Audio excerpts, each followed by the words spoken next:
How to open settings in VS Code. Press Ctrl and comma to open Settings UI.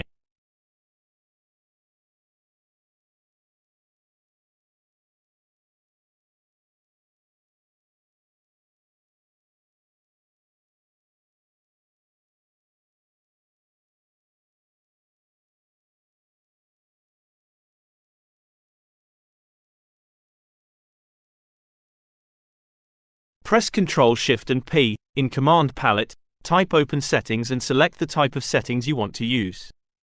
To edit settings JSON file, select Open Settings.json. Default for default versus code setting and user for user-specific custom settings.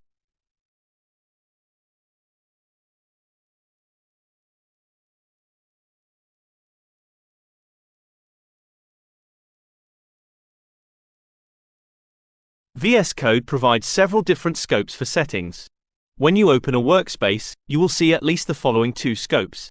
User settings, settings that apply globally to any instance of VS Code you open. Workspace settings, settings stored inside your workspace and only apply when the workspace is opened.